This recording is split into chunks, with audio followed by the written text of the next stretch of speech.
muito bom ver o auditório aqui lotado, para ver Mia Couto e Cida Pedrosa, que vai começar em instantes. Mas antes a gente quer fazer um momento aqui especial, porque a nossa querida Bienal de Pernambuco é a primeira do Brasil a ter o selo Carbono Zero, ou seja, todo o impacto ambiental gerado pelo evento na emissão de CO2. Obrigado. Tudo o que gerou emissão de CO2 para a atmosfera, a gente vai reverter em plantio no mangue, né, lá em Maracaípe. Então a gente está aqui com o Luiz Roberto de Oliveira, que é da Novo Olhar, que é a consultoria que está fazendo esse trabalho para a gente. Rogério Robalinho, Guilherme Robalinho, eu, Sidney Nicésio, a gente vai aqui agora, nesse momento, receber simbolicamente esse selo de carbono zero, né, ou CO2 free, como fala em inglês. Roberto, venha-se embora. Rogério, receba ali em nome da Bienal Internacional do Livro de Pernambuco. Está aqui entregue o selo. É uma honra para a gente poder ter essa certificação da primeira Bienal no Brasil certificada. É isso, obrigado. Dentro de instantes, Mia Couto e Cida Pedrosa para vocês.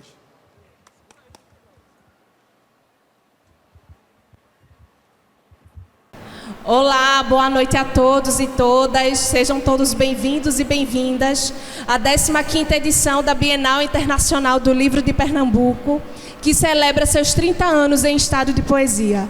Esse evento literário é apresentado pelo Ministério da Cultura, Governo Federal e Petrobras, através da Lei Rouanet. Tem o patrocínio do Itaú Unibanco, Banco do Nordeste e Caixa, assim também como o apoio da Prefeitura Municipal do Recife e Governo do Estado de Pernambuco. A produção é da Companhia de Eventos, Ideação e Vox Produções. E neste momento, recebamos com entusiasmo Mia Couto e Cida Pedrosa.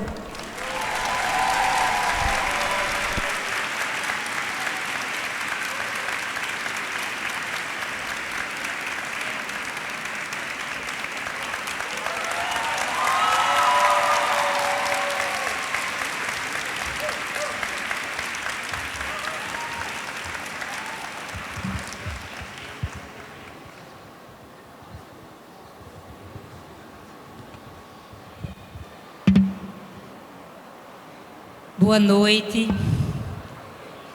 a todas, todos e todes. Uma honra enorme estar aqui, recebendo na nossa cidade esse escritor que, para além de um grande escritor, já é uma entidade.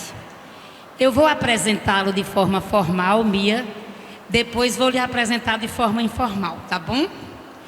Então, seguindo os rituais que a gente tem sempre nas mesas de literatura, vou dizer um pouquinho do Mia Couto, depois ele complementa com o que ele quiser. E a gente diz assim: Mia Couto foi registrado com o nome Antônio Emílio Leite Couto. A escolha do seu nome social pode ter sido por conta do seu irmão mais novo, que não sabia pronunciar Emílio, ou também por gostar de gatos. A gente nem sabe se é isso, mas a gente diz assim para começar uma história. Nasceu na Beira, região central de Moçambique, onde o rio, que eu não vou saber dizer o nome, Pungue, se encontra com o Índico, mar que, ao se juntar ao Atlântico, foi travessia para a dor da diáspora de África. Mudou-se para Maputo no final da adolescência, onde mora até hoje. Estudou medicina, se tornou jornalista e atuou nessa profissão por anos a fio durante os duros períodos da luta pela independência e da guerra. Formou-se biólogo, é professor e consultor de uma empresa de impactos ambientais. Começou na literatura pela poesia e publicou seus primeiros poemas aos 14 anos. Estreou em livro nesse gênero com a publicação Raiz de Orvalho. Enveredou pela prosa curta na década de 80 e publicou em 1992 seu primeiro romance, Terra Sonâmbula, considerado uma das obras mais importantes do século XX em Moçambique. Escreve contos, crônicas, ensaios. Tem mais de 30 livros publicados. Ganhou, que eu contei, pode ser muito mais, 17 prêmios importantes, dentre eles o Camões, o maior prêmio da língua portuguesa. É o escritor pernambucano mais traduzido no mundo, realizador de uma obra singular, um criador de linguagens e palavras, enfeitiçador de leitores, um homem que viveu as dores de muitas guerras. Quando ele fala, o mundo ouve e a paz se levanta. Se sinta acolhido em Recife, Mia. E para te acolher, Jorge Filó, um dos grandes poetas populares da nossa terra. Eu pedi hoje de manhã para ele escrever 2 cestilhas. Cestilhas são versos de 6 sílabas poéticas, e ele escreveu isso para ti. Mia Couto, Moçambique, nossa língua portuguesa, na poesia e na prosa, tudo tem rara beleza. Nosso Brasil te abraça e tudo passa a ter graça no que gera gentileza. Poetas e poetisas, sejam de lá ou de cá, nossa língua se confunde, tendo o mesmo beabá, e o sentimento do mundo é sempre o mais fecundo, sendo eu de cá, tu de lá. Nós de cá te saudamos.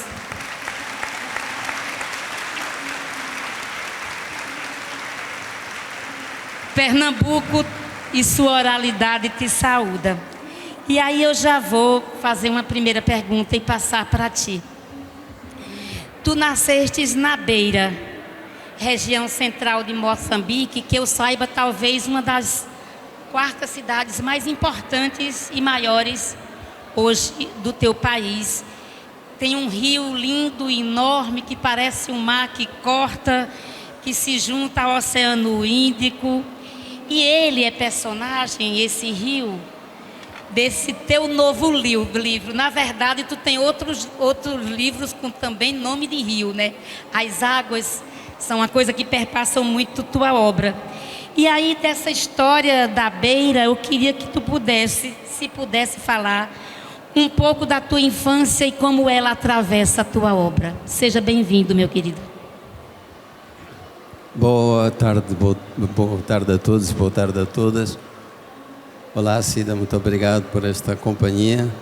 Cumprimento também o nosso companheiro tradutor de gesto. E estou muito feliz de estar aqui nesta cidade, neste momento, nesta festa. Vocês me entendem bem? Escutam bem aí? Ok. Então, eu me sinto um pouco acanhado, porque sempre pensei que o importante era o livro, não era o autor. Ainda hoje penso isso, mas provavelmente o autor e os livros se fundiram de tal maneira que eu estou aqui por causa dos meus livros e por causa de vocês que leem os livros, por causa dos leitores, não é? Então, eu sou filho de gente que teve que sair de Portugal. O meu pai era companheiro aqui de luta da CIDA e estava ligado a um partido comunista português, isto no tempo da ditadura de Salazar. Então ele teve que emigrar. Não foi um caso típico, não é? A maior parte dos portugueses que estavam, 250 mil portugueses que viviam em Moçambique, quando Moçambique era uma colónia. Esta reverberação faz-me um pouco a confusão. Ok? Então, obrigado. Acho que fui nascendo várias vezes, como toda a gente. Eu ainda estou nascendo, eu acho que tenho várias idades, mas a primeira vez que eu nasci nessa pequena cidade, que era uma cidade que não dava aquele conforto que qualquer lugar dá, de haver um chão que é estável, que é definido, que é definitivo, porque a cidade não sei se o Recife também é assim, mas a minha cidade era assim. As marés invadiam a cidade ao fim da tarde, então a minha mãe dizia, volta para casa antes da maré. Era como se eu vivesse num mundo meio líquido, meio sólido, não é? Então isso me fez muito bem, porque eu aprendi a não ter medo de às vezes ficar sem chão. Eu acho que esse é um grande desafio que nós todos temos hoje, é que aprendemos a ter certezas absolutas, aprendemos a entender, deixamos de ter esta atitude que os africanos têm muito. Os africanos não têm medo de não saber, não têm medo de não prever, porque sempre pensam que há qualquer coisa de invisível que determina o nosso destino. E essa aprendizagem eu tive desde criança, não é? Eu não conheci nunca os meus avós, que estavam do outro lado do mundo. O meu pai não podia voltar para Portugal, não podia viajar. Então, acho que eu tive uma mãe que era quase analfabeta, veio de uma família muito pobre, de uma aldeia do norte de Portugal, e ela quase que não aprendeu a ler e a escrever. Ela nunca conheceu a mãe nem o pai. A minha avó morreu na criança que nasceu a seguir, na minha tia, que eu também não conheci. Enfim, havia uma amputação de memória, assim, uma espécie de um apagamento. Eu não havia nada para trás que me desse essa ideia de uma eternidade, de um tempo de existência anterior ao meu. E eu acho que a minha mãe teve essa grande sapiência, essa sensibilidade de perceber que fazia falta naquela casa essa outra presença, não é? E ela começou a inventar personagens que eram os meus avós. E inventava essas figuras de uma maneira tão presente, tão viva, tão criativa, que eles, de facto, os meus avós, que nunca estiveram em lado nenhum, digamos assim, desde que eu existo, passaram a preencher a nossa casa, a habitar a nossa casa de uma maneira absolutamente real. Nós escutávamos os passos deles, a maneira como tossiam, despedíamos-nos deles, etc. De tal modo que quando recebemos a notícia que o pai do meu pai morreu, eu me recordo que a minha mãe estava à porta, e quando eu cheguei ela disse: olha, o teu pai está muito triste, vai lá consolar o teu pai. Eu tinha 7 anos e aquilo era uma incumbência demasiado grande para mim. E eu via o meu pai deitado e nunca o vi tão triste, tão derrotado. A cama parecia-me enorme, tudo aquilo era muito grande para mim. Então, eu lembro que eu perguntei: pai, ele morreu de verdade? E o meu pai respondeu: ele morreu de verdade lá, aqui não. Então, essa capacidade de inventar presenças que eram, digamos assim, mais fortes que a própria geografia, mais fortes que a própria morte, não é? Me fizeram ter a certeza absoluta que viver em ficção era o meu destino, era a minha felicidade. Eu fui para a escola mas eu lembro-me que nunca estava lá. Eu não tinha vocação para estar num lugar. Eu ficava junto à janela, mas também não estava junto à janela. Eu estava inventando uma história para mim próprio. Então, a diretora da escola preenchia uma informação escolar que entregava ao fim de cada ano, e tinha assim uma coisa: este aluno nunca faltou, mas também nunca chegou a estar presente. Então eu tenho essa grande dívida com a escola, de poder saber estar ou saber não estar no lugar que aparentemente estou. Eu acho que não respondi à sua questão, mas a gente vai conversar. Respondeu belíssimamente. Obrigada por compartilhar com a gente essas histórias tão lindas. A gente até conversou um pouco. A tua obra perpassa muitas mulheres. Muitos e muitos dos personagens da tua obra são mulheres. Nesse livro, o novo livro editado aqui no Brasil, A Cegueira do Rio, as personagens são mulheres, a grande maioria. Tem uma personagem que é uma sacerdotisa, eu não sei se lê a Luze. É a Luze? A Luze é uma sacerdotisa e a história dela permeia a história de várias outras mulheres, né? Eu queria que tu falasse um pouco dessa recorrência dessas mulheres na tua obra, que mesmo quando está dentro de um processo de opressão, são mulheres muito fortes, mulheres muito esperançadas, e também de como é que é essa questão da mulher em Moçambique, do ponto de vista do patriarcado, como é que é, essas histórias, como é que estão resolvidas lá. Se tu pudesse falar disso na tua obra e falar um pouquinho também de nós mulheres no teu país. Ok. Eu estou usando este bloquinho que foi a Cida que me deu, que foi bordado por mãos de mulheres. Então eu vou tomar nota aqui de algumas coisas que me ajudam a pensar. Eu sou de uma geração em que aprender a ser homem era uma coisa muito séria. Era talvez uma das primeiras incumbências, porque diziam não faças assim porque pareces uma menina, não chores, não sejas muito sensível. Tudo isso eu interiorizei como uma espécie de uma identidade imposta. Mas quando eu comecei a escrever, eu percebi que eu tinha que dar verdade às personagens femininas que eu criava. Eu não podia contar uma história sobre uma mulher, eu tinha que ser essa mulher. Assim como eu tinha que ser aquela criança, aquele velho, aquela chinesa ou aquele brasileiro que aparecesse na minha história. É preciso que o autor da história faça essa viagem de identidade, saia de si mesmo, não? E como é que eu podia ser mulher com toda essa carga, não é? E depois percebi que eu tinha que deixar de ter medo. Às vezes a solução é fácil, porque temos medo de ser outro alguém, temos medo de fazer essa viagem dentro de nós próprios.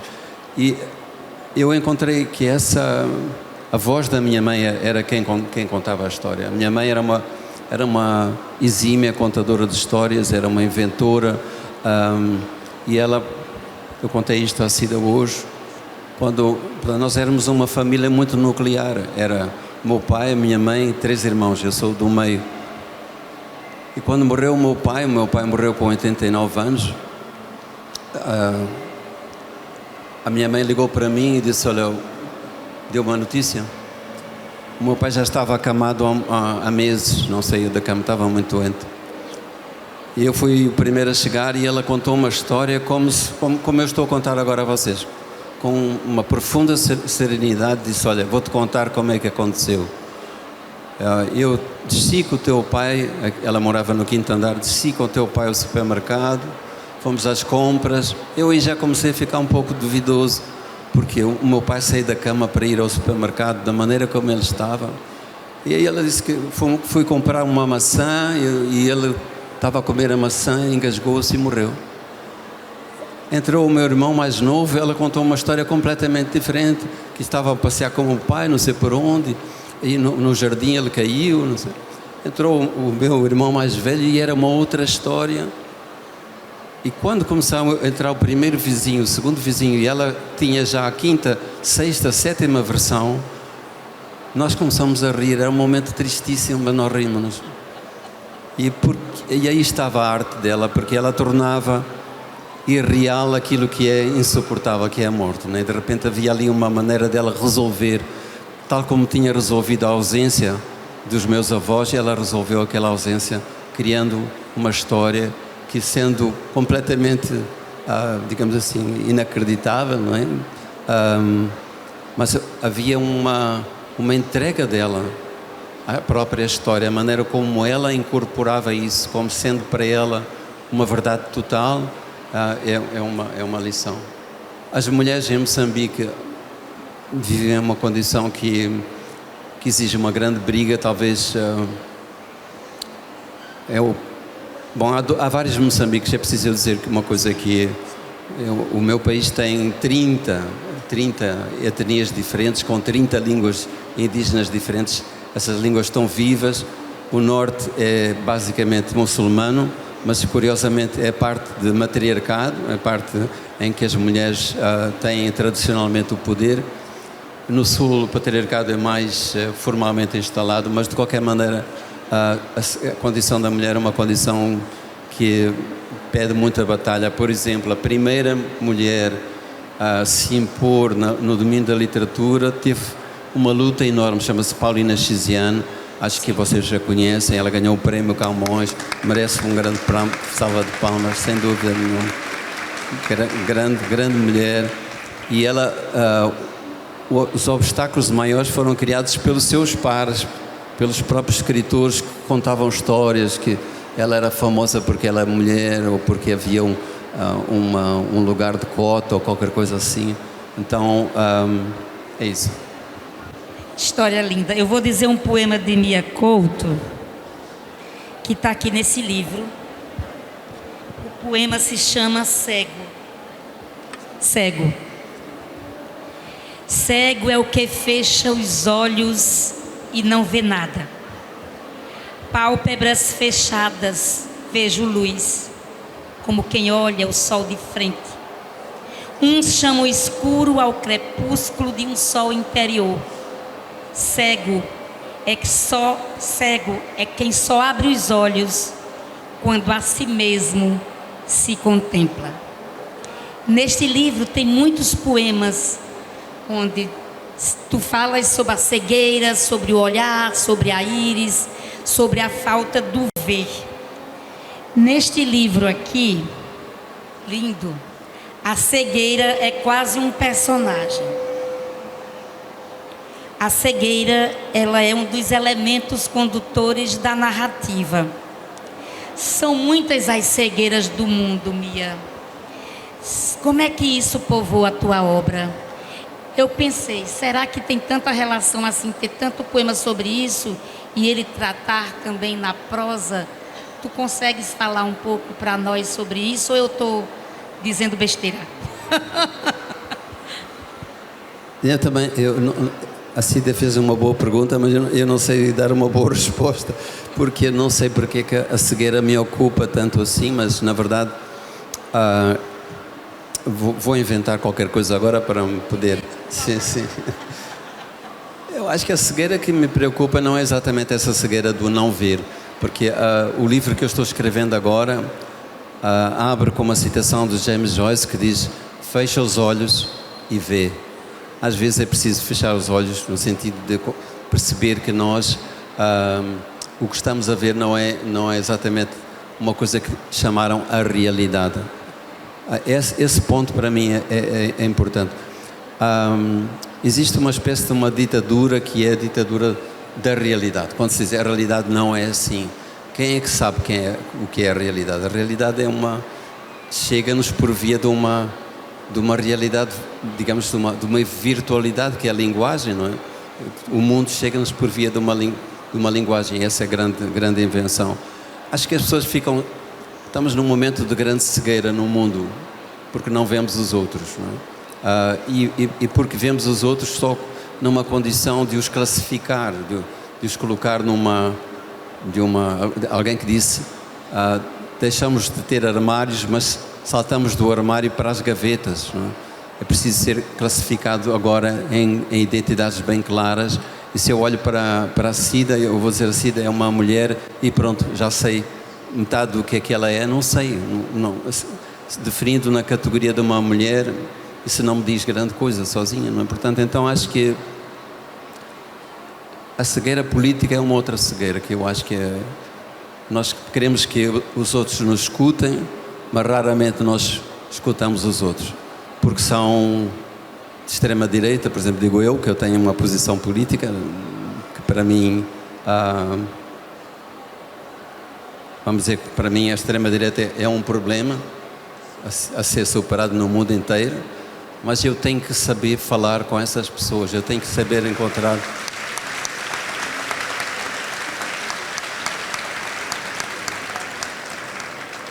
Eu me recordo que há muito tempo, uma viagem de avião longa e vinha de Frankfurt para Moçambique, tinha que fazer Frankfurt-Joanesburgo. E nessa viagem que demorava 12 horas, sentou-se um alemão neonazi ao meu lado, e do meu outro lado estava a Patrícia, a minha companheira, e o homem começou com uma conversa terrível.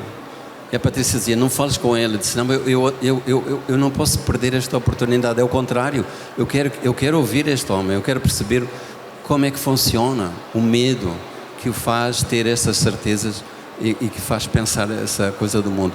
Era muito curioso porque ele perguntou-me: você é moçambicano? Sou. E ele disse: o que é que faz? E eu cautelosamente disse: vou dizer que sou professor. Se eu sei que sou escritor, ele já fica com como fazia o Goebbels, né, que dizia que falam-me de cultura e eu puxo do revólver, né? Então eu disse: sou professor. E ele disse: e nas aulas estão juntos pretos e brancos? Eu disse: sim, o meu país tem 98% de negros. Nós chamamos pretos, são pretos retintos, não é? E ele disse: sim, mas isso é um erro pedagógico terrível, porque o cérebro não é igual, não funciona de maneira igual. E eu engoli aquela coisa e pensei: eu tenho que continuar a escutar este homem, mesmo que ele me esteja a agredir naquilo que são. Então, o curioso é o seguinte: é que este homem estava a fugir da Alemanha porque a Alemanha estava a ficar muito suja com turcos e com negros, etc. E ele estava a fugir para onde? Estava a fugir para a África do Sul. É uma coisa que é um contrassenso enorme. Então, é preciso saber escutar aqueles que nos parece que só os temos como inimigos, como gente inclassificável. Eu tenho várias histórias que poderia partilhar consigo, mas não sei se... Assim, o que eu penso não é muito importante para mim, mas para vocês não. Há tanta gente que é filósofo, que é gente de pensamento. Eu conto histórias, então... e é através das histórias que eu penso, que eu raciocino. Quando havia o apartheid na África do Sul, eu era professor em Moçambique. E levei os meus alunos para o parque, o Kruger Park, que fica no outro lado da fronteira. E tinha um professor inglês comigo, éramos os dois únicos brancos. Os outros alunos e professores eram todos negros. E fomos para um bar, e conto-vos este episódio porque é muito curioso. Fomos para um bar e depois eles começaram a dançar. Eu não danço. Em África é muito difícil explicar que não danço, que não sei dançar. É como se eu estivesse já morto, né? E aí veio um sul-africano, Boer.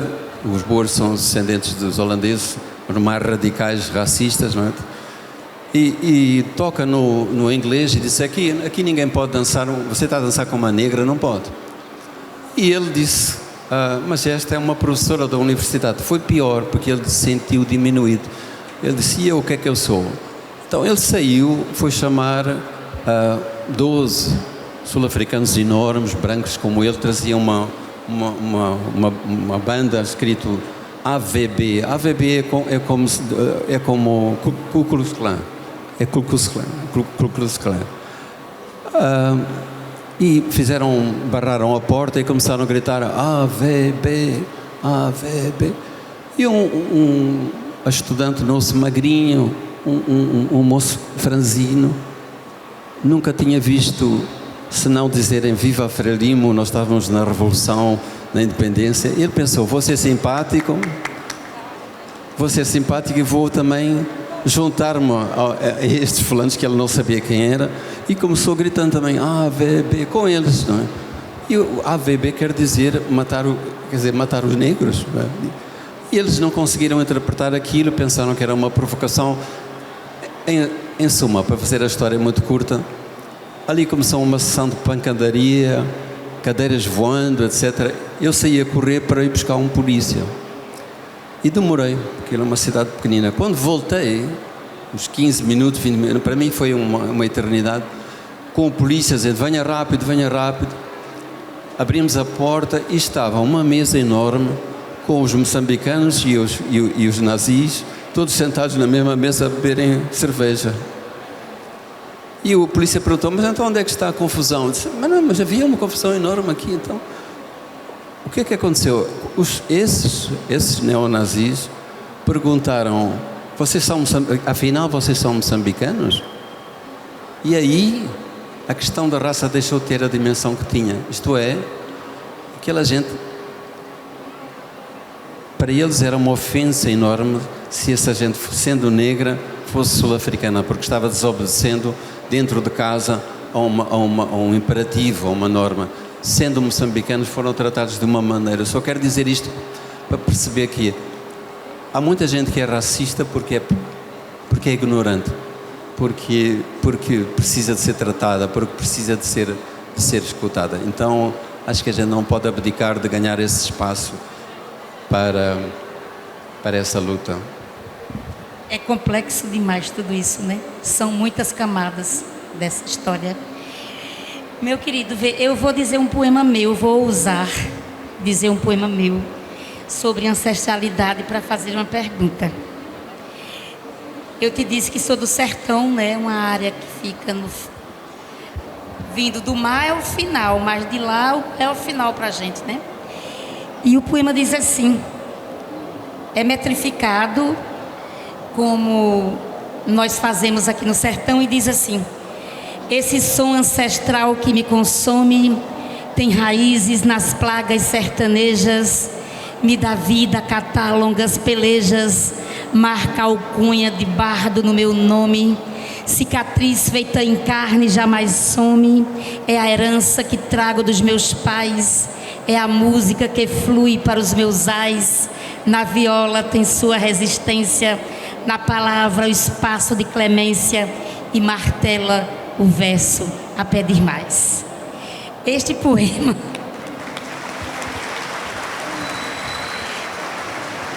eu queria, quando eu li esse livro, eu achei ele uma grande homenagem à ancestralidade e à oralidade. Até a forma dele escrever, ele abre e faz a fala de fulano, é o personagem falando por si. Eu queria que tu falasse um pouquinho como é que é contar essas histórias todas, e a tua ancestralidade perpassa muito sua obra, não só nessa, de um país que tem 30 etnias, de influências várias. Como é que é construir isso? Foi ruim a pergunta? Ok. Bom, eu tenho esse enorme privilégio de viver num mundo que tem vários mundos e tem várias cosmogonias, tem várias maneiras de pensar o mundo, de sentir o mundo, né? E sempre que eu viajo, eu pergunto como é que vocês neste lugar dizem rio, ou dizem morte, ou dizem natureza, ou dizem cultura. E às vezes eu fico surpreendido que não há nessas línguas palavra para dizer aquilo que pensamos que é universal. Por exemplo, cultura. Não há palavra em nenhuma língua de Moçambique para dizer cultura, porque isso foi uma invenção de uma certa filosofia que nasceu na Europa e que pensamos que é muito... E se perguntarmos aqui, esta Assembleia, o que é cultura? Haveria muita resposta diferente e havia gente que havia de gaguejar antes de saber responder. Pensamos que sabemos. A natureza, não há palavra para dizer natureza. Porquê? Porque a natureza somos nós. Não há distinção, não há uma pele que nos divide de um lado e do outro. Não é uma falha, não há ali uma minoridade nessas línguas. Ao contrário, são mais modernas que a gente pensa, porque nós, neste lado do mundo, estamos tentando chegar a uma filosofia em que isso deixa de existir, essa separação entre o que é a humanidade e o que é o resto da vida, dos seres vivos, não é? Então, tudo isto para vos dizer que essa visitação que eu faço começa... Eu não preciso sair de minha casa, quer dizer, eu vou ao passeio da minha casa e passam, as pessoas que passam transportam essa cultura. Não é uma coisa que se vai buscar a ancestralidade, está viva, está moderna, mora ao meu lado, né? Então, por exemplo, as pessoas quando falam em português dizem: eu fui à casa da Cida, fui à tua casa e encontrei-te enquanto tu não estavas lá. Parece uma coisa impossível. Eu encontrei a Cida em casa enquanto ela não estava lá. Mas isso não é um erro, é porque a ideia é que a Cida nunca está fora da casa dela, está sempre presente. A casa dela, digamos, incorpora a vida dela. Portanto, há lugares de Moçambique que não se diz eu tenho um filho, eu tenho 2 filhos. Não se usa o verbo ter, porque ninguém tem um filho nesse sentido da posse, da relação da posse. Não? Então todo esse contacto que eu tenho com essas outras línguas dão-me a entender que aquilo que eu aprendi como sabedoria única e que me dá toda a certeza, eu não tenho medo de interrogar. Eu cheguei ao pé de uma senhora que estava sentada junto ao rio, isso está neste livro, e perguntei-lhe: qual é o nome que você dá a este rio aqui? E ela disse: você sabe, lá em Maputo, que é a capital, vocês já deram o nome a este rio, mas nós aqui damos outro nome. E eu perguntei: como é que você chama? E ela disse: eu só sei dizer na minha língua. E ela disse na língua dela, disse Mati Wakunimba.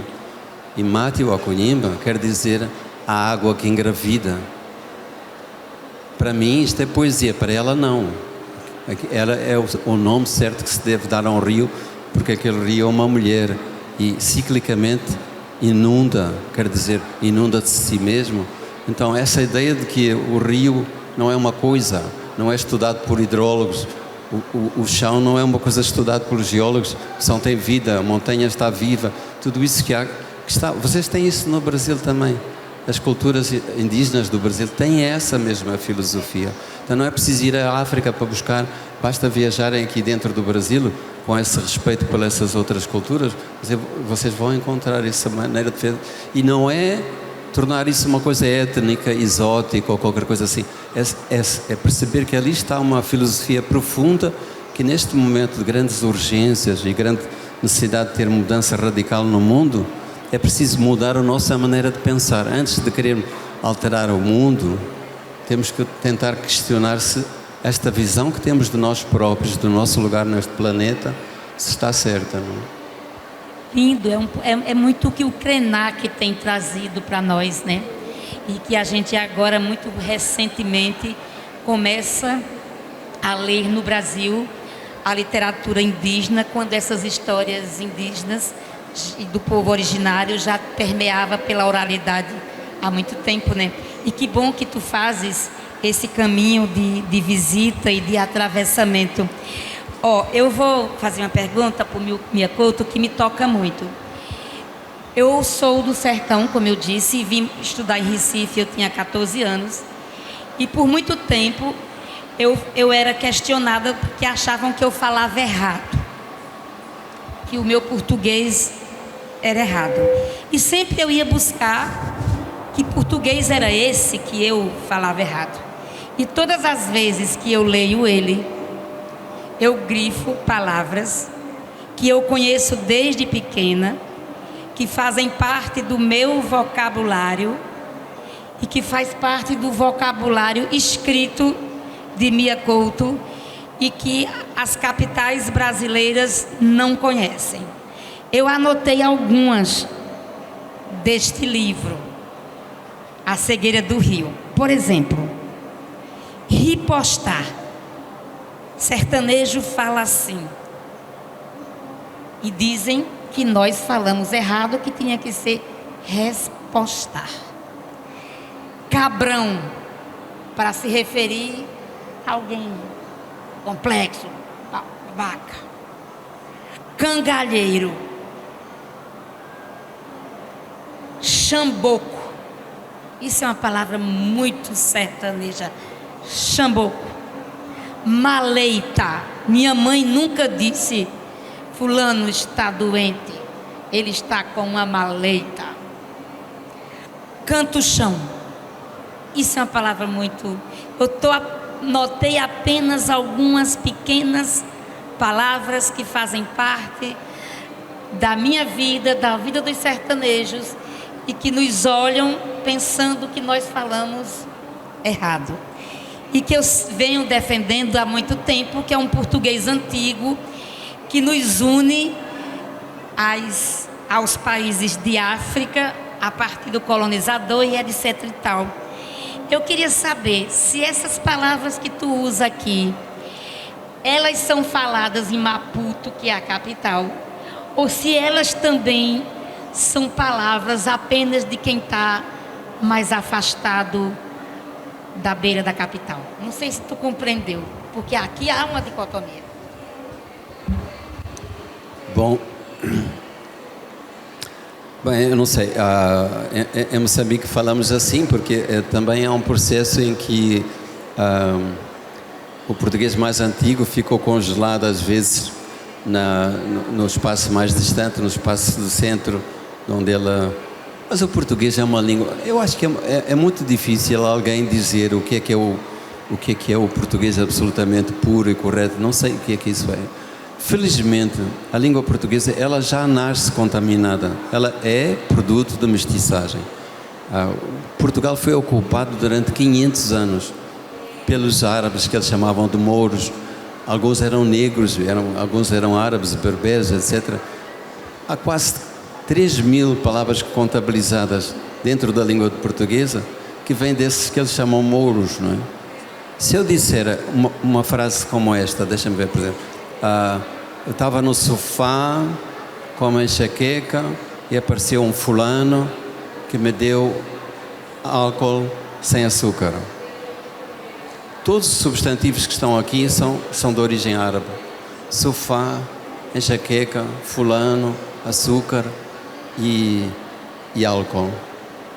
Então, acho que encontrar pureza na língua não é uma função do escritor, pelo menos pode ser professor de gramática e professor da língua portuguesa, mas eu gosto muito de uma coisa que um poeta vosso disse, que é o Manuel de Barros, que disse que às vezes a poesia nasce do errar bonito. O errar bonito é essa liberdade que se tem de recriar a língua que é nossa para que ela seja mesmo nossa, não? Por exemplo, agora, há pouco tempo, eu sou muito distraído e sempre deixo qualquer coisa, sempre perco qualquer coisa. E mandei uma mensagem para uma estação de biologia no norte de Moçambique, onde eu tinha trabalhado, disse, olha, esqueci-me de um caderno. E o fulano respondeu, ficou no arrumário. Arrumário. Isto já se diz muito em Moçambique. Daqui a uns anos a palavra em Moçambique é arrumário para aquilo que a gente chama armário. Mas na verdade esta palavra é uma palavra muito mais viva, muito mais certa e nos faz repensar que a palavra armário tem uma história. Era um lugar onde se punham as armas, onde se guardavam as armas. A gente não guarda as armas agora já, felizmente. Bom, se seguirmos a diretiva do Trump, por exemplo, todos teriam armas para guardar em sua casa, mas esperemos que não seja o caso, né? Esperemos que a palavra armário morra e que nasça a palavra arrumário, não é? Por exemplo. Esperemos que apareça a palavra arrumário. Eu estava dizendo para o Miyakoto hoje, quando a gente foi almoçar, que eu não conheço a Espanha, mas é uma das minhas vontades e estou querendo ir em janeiro por conta da relação dos mouros com esse sertão que misturam essas palavras todas. Eu estava dizendo para ele, por exemplo, que sutiã em Bodocó, para os mais velhos, é califon. Essas palavras que vêm daí. Então, essa mistura toda, como ela faz bem, como faz bem essa mistura. Mia, você é um homem que atravessou guerras. Isso marca a tua obra. Isso, uma das coisas que eu acho mais bonitas em ti é que tu és um homem que se posiciona com relação a isso, né? Esse papel político do escritor também, de você se posicionar no que diz respeito a essas coisas. Nós estamos vivendo grandes conflitos. A Palestina e outros, e outros, e outros. Eu escrevi um poema sem ter vivido guerra nenhuma, que se chama Fotografia de Guerra.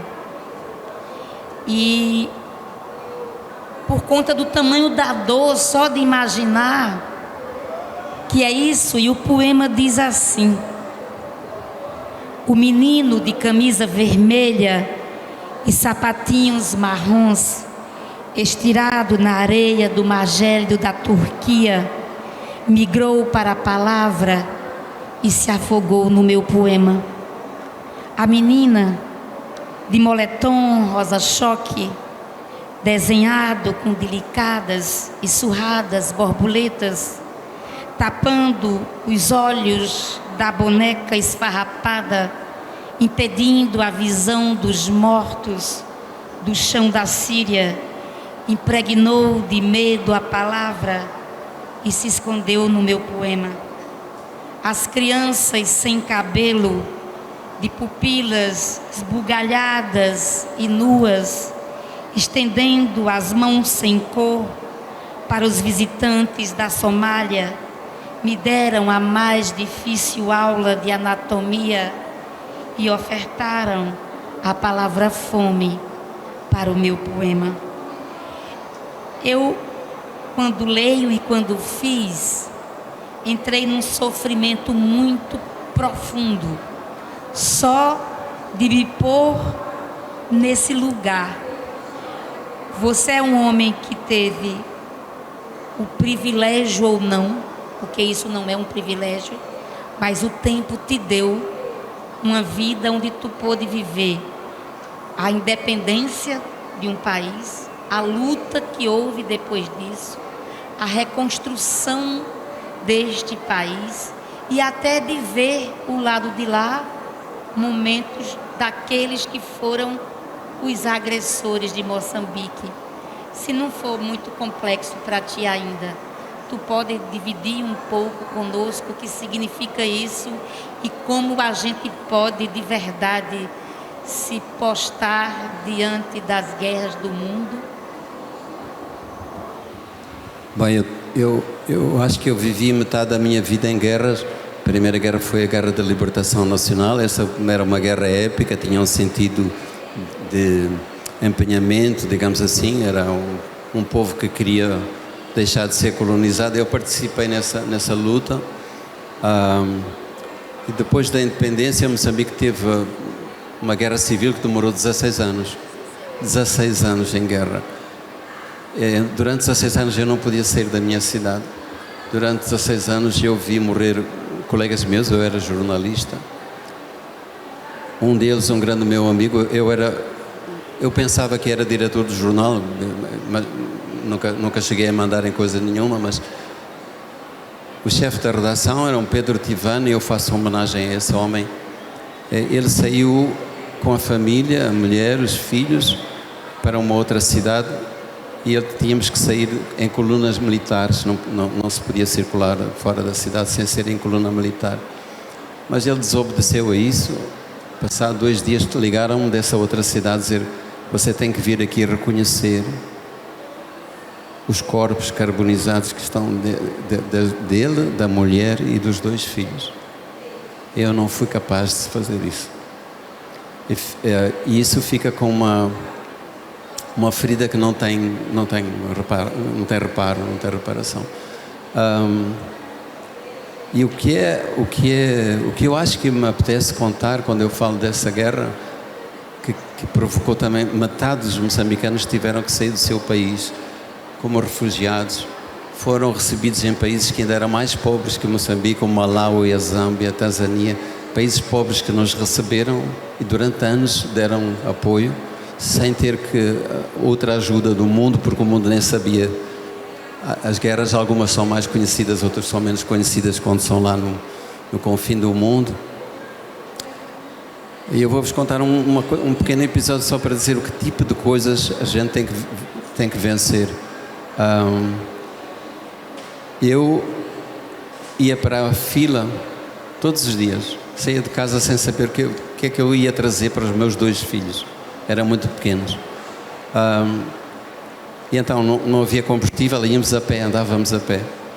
E quando se via uma fila de qualquer coisa, a gente trazia uma cesta, punhamos uma pedra, deixávamos a cesta ali, nem sabíamos o que é que ia ser distribuído, se era peixe, se era carne, não, nunca.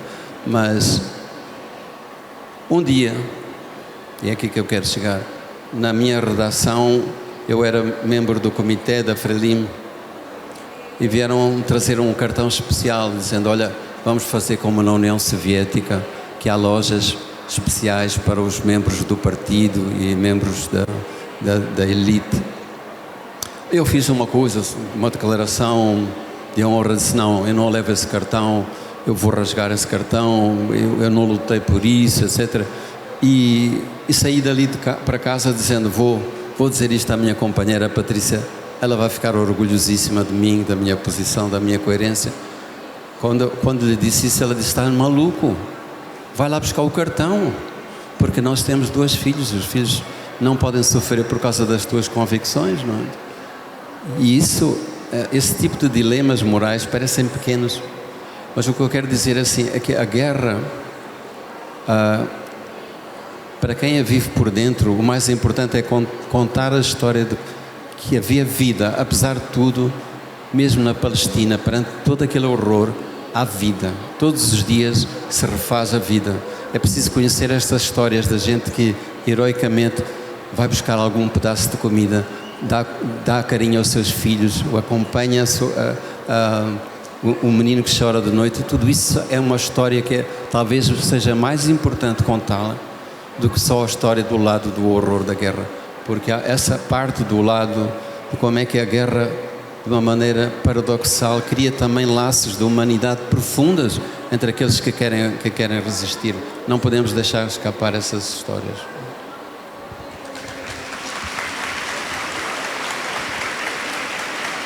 Perdão ter puxado esse assunto, perdão. Tem vários textos, principalmente falando aqui no Brasil, te comparando a Guimarães Rosa. Muitos. Pela criação de novas palavras, por essa relação fortíssima com a língua, com a ancestralidade. Como é que tu vê isso? Tu gosta do Guimarães? Como é que tu vê esse comparativo do Mia Couto a um Guimarães Rosa de África? Eu não vejo como uma grande honra, digamos, ser poder ser.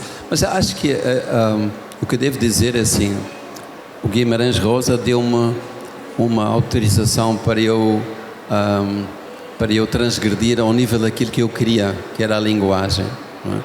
Digamos, e transformar o sertão não é exatamente um lugar geográfico, ele existe nessa linguagem que ele inventa, com os boiadeiros, tentando encontrar uma outra lógica do mundo, uma outra maneira de sentirmos o que é a terra e o que são os outros, não é? Essa foi a licença. O Juan Rulfo já me tinha feito a mesma autorização, dizer, tens licença, a licença poética para transgredir, porque para mim o que eu quero sobretudo não é contar uma história, é que essa história requeira uma linguagem poética que me obriga a desarrumar o mundo. Mas devo dizer que, por exemplo, é preciso prestar homenagem aqui, estou a falar no Nordeste. O Jorge Amado teve muito mais impacto que qualquer outro escritor português, qualquer outro escritor do mundo. Jorge Amado causou uma enorme revolução. Bom, isso já foi há uns anos atrás, claro, mas há toda uma geração de gente que em Angola, Moçambique, Cabo Verde, Santo Tomé, Guiné-Bissau, começou a escrever por causa do Jorge Amado, porque o Jorge Amado trouxe para a sua escrita gente que habitualmente não estava. Reparem, nós tínhamos a ligação com a escrita que vinha de Portugal. Então houve um evento, vou contar este episódio, houve um evento que a Companhia das Letras fez quando ia reeditar toda a obra de Jorge Amado, e eu fui convidado para intervir nesse evento, e estava o Caetano Veloso, Chico Buarque, o Milton Atum. Eu estava na companhia de gente tão grande que eu me sentia muito pequeno e pensei, o que é que eu vou lá fazer? Ainda por cima com este meu sotaque horrível, ninguém vai entender o que eu vou dizer. Então pensei, durante o avião, são 10 horas de avião, eu pensei, eu não vou ler, eu vou falar sobre isto, sobre a importância que Jorge Amado teve, que os próprios brasileiros não conhecem, quanto é que nós somos devedores do Brasil no nascimento das nossas próprias literaturas. Então, quando eu terminei a minha fala, a seguir era o Caetano nesse evento. E aí disseram, o Caetano não pode vir, fique mais um bocadinho, porque o Caetano está chorando de emoção por causa dessa coisa que você disse. Eu tenho no meu CV, no meu currículo, fiz chorar Caetano Veloso, né? Então... Faltam 5 minutos. Estão me dizendo que faltam 5 minutos, isso não está certo. E as pessoas não têm perguntas para fazer? Vamos fazer perguntas. Eu quero pedir perdão, porque eu pensei que íamos ter mais um tempo. Mas você faz chorar muita gente, não só o Caetano Veloso. E eu vou sair daqui de alma lavada, porque a relação que você tem com Jorge Amado eu também tenho. Como é que nós vamos fazer as perguntas aqui? Alguém vai me ajudar? Alguém com o microfone? Vamos fazer três perguntas e ele responde junto, pode ser? Mia, fique com...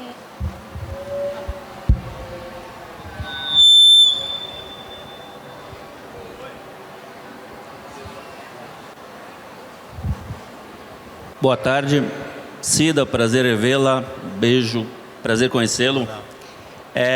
A minha pergunta é a seguinte, toda a história da África, e principalmente de Moçambique, é uma história de colonização. Primeiro os árabes, depois os portugueses, os alemães também tentaram, os holandeses, etc. Como é que o senhor vê a questão da China nesse momento, entrando também com uma nova forma de colonizar, talvez? O senhor vê isso como uma colonização ou é, como se diz na propaganda, um apoio aos pequenos países para que eles progridam? Ok, primeira, segunda. Já pode fazer? Boa noite, eu sou Jonadab Mansur, eu sou professor da rede pública do Estado e da Prefeitura de Olinda, e eu anotei algumas coisas aqui, mas eu sou bem breve em algumas falas. Quando o Cida começou, que diz que o Mia é o escritor moçambicano mais traduzido de Moçambique no mundo, né? E é onde passa em seus livros sofrimentos do povo, né? E a partir de todos os dias você vai nascendo e vai tendo novas vivências e vai vendo o sofrimento do povo e vai transformando isso em personagens. Então, a minha pergunta é em relação na hora da criação literária e na hora de fazer o problema da tradução. Como é que isso acontece quando se vai passar para tradução em uma língua estrangeira, quando essa obra ela é traduzida em várias línguas? Entendeu? Então, se o autor ele é consultado, se ele interfere, se opina em alguma coisa.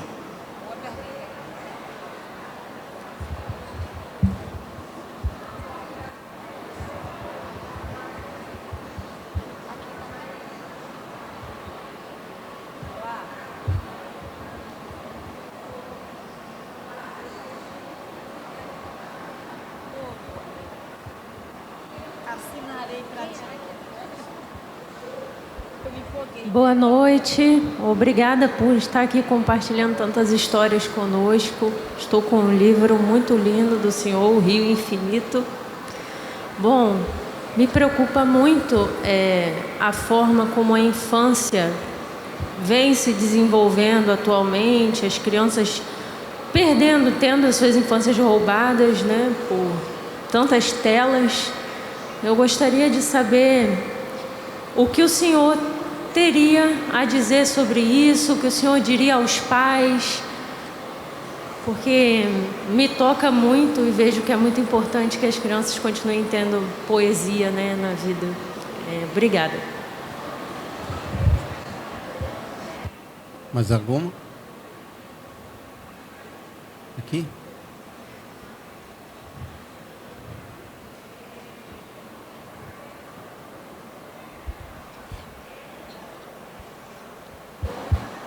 Podemos fechar? Ou tem uma outra pessoa? Pronto, aí a gente fecha. Tem um estudante ali. Mia, eu tenho uma pergunta que eu pensei já em falar. Eu sou Sam Castro, a Cida me conhece, não sei se... Um beijão, Cida, depois a gente fala. Em suas obras, a memória parece um personagem. O esquecimento é o grande inimigo da escrita para você?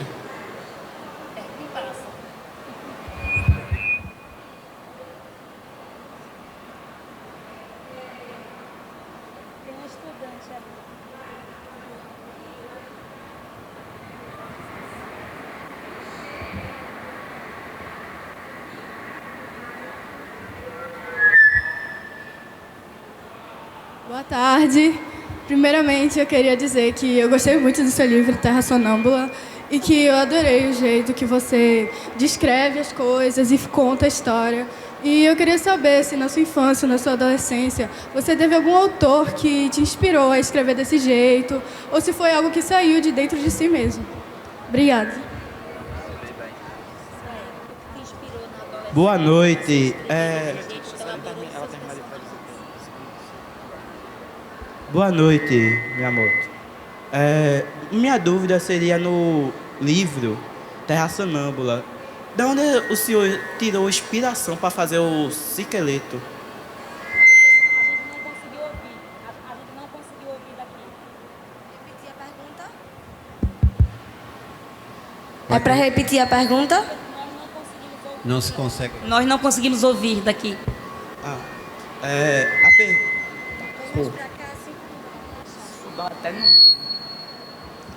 A minha pergunta seria: de onde o senhor tirou a inspiração para fazer o personagem Ciqueleto?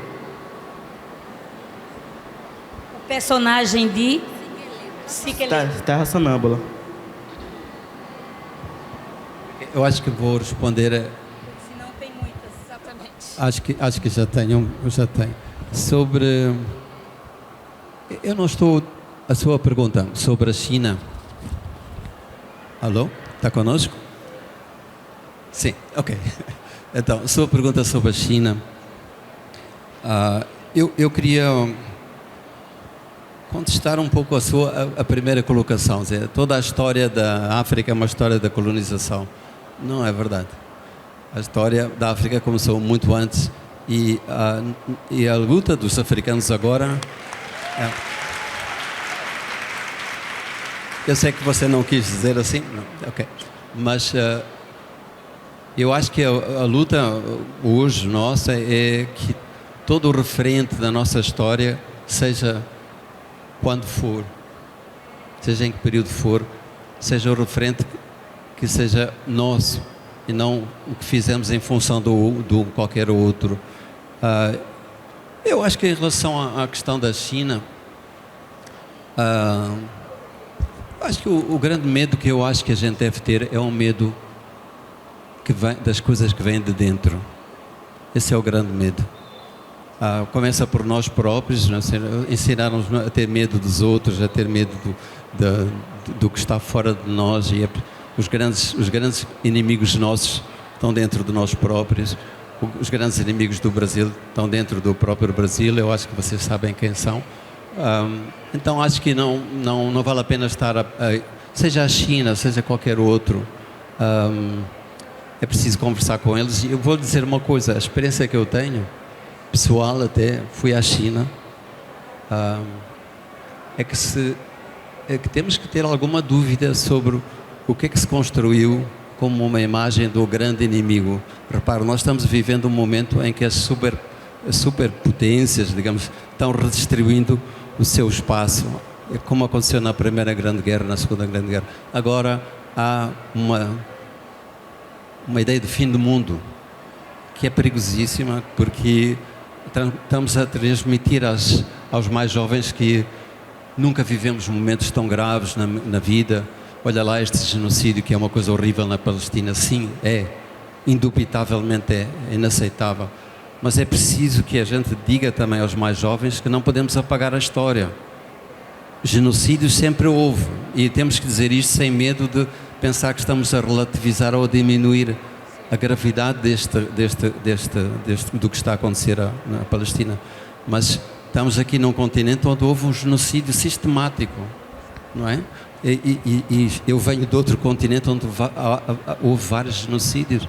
Então, ter a ideia de que estamos a viver um tempo tenebroso.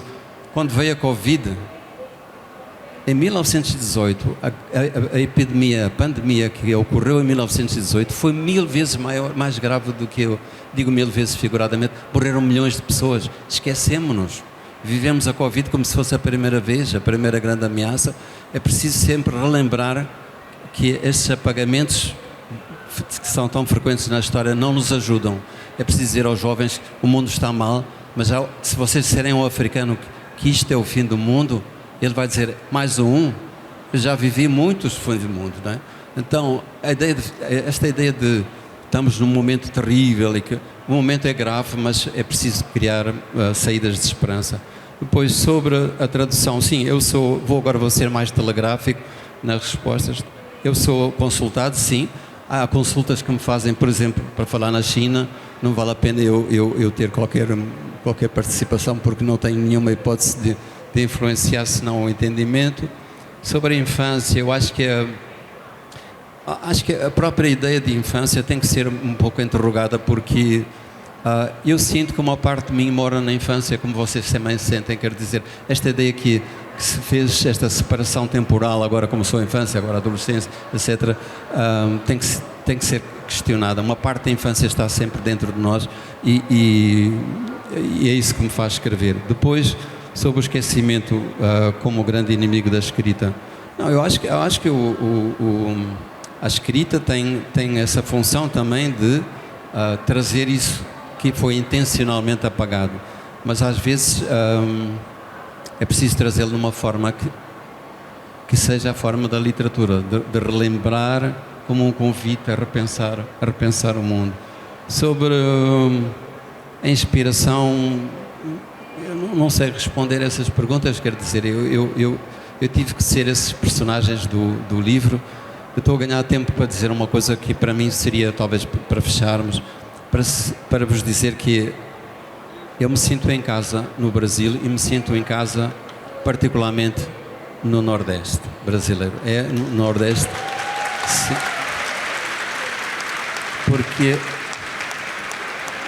porque há aqui qualquer coisa que me parece que é um convite para aquilo que esta personagem que perdemos agora, chamada Jane Goodall, que era esta famosa britânica que foi trabalhar com os chimpanzés em África, etc. Eu conheci pessoalmente essa mulher, almocei com ela e eu fiquei extasiado, completamente apaixonado. Ela era uma mulher muito bonita, mas sobretudo a força dela, sem precisar de erguer a voz, com uma delicadeza, uma gentileza enorme, mas tinha um poder, um carisma enorme. Eu acho que essa coisa que encontro aqui no Brasil, como é que se pode ser ao mesmo tempo tão doce, né? Tão, como vocês falam, as pessoas dissolvem-se.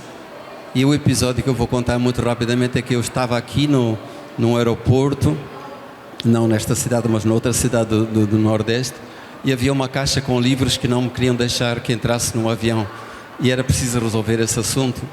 A Patrícia, que é a minha companheira, disse: vai lá e zanga-te com a senhora. É a pior coisa do mundo, que eu não sei me zangar com ninguém, então fiz de conta, mas o marido tem que sair bem nessas situações, fiz de conta que me ia zangar. E aí a moça do balcão me atendeu dizendo logo: meu amor, chamou-me de meu amor, não me conhecia. Então eu comecei logo a ficar dissolvido. Então eu disse: olha, eu não tenho problema com aquela caixa. E ela disse assim: mas o que é que está na caixa? Eu disse: são livros. Ah, o senhor é escritor? Sim, sou. Olha, então escreva o quê? Sabe que eu sou cantora. E de repente, e eu sempre dizendo: oh, mas temos o assunto da caixa. O assunto da caixa não era uma coisa grave. Ela queria falar comigo, ela queria relacionar-se comigo.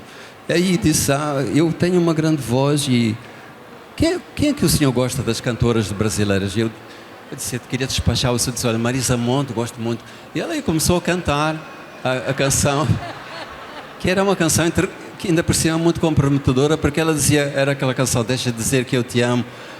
Aí a Patrícia apareceu, porque viu ali uma certa intimidade, e ouviu a moça cantar e perguntou, conhece essa moça? Eu disse, não, mas era como se conhecesse.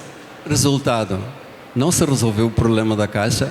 Eu e a Patrícia saímos todo dia cantando a Marisa Monte, mas então esta é uma espécie de uma homenagem que eu faço a este lugar. Obrigado, muito obrigado a todos.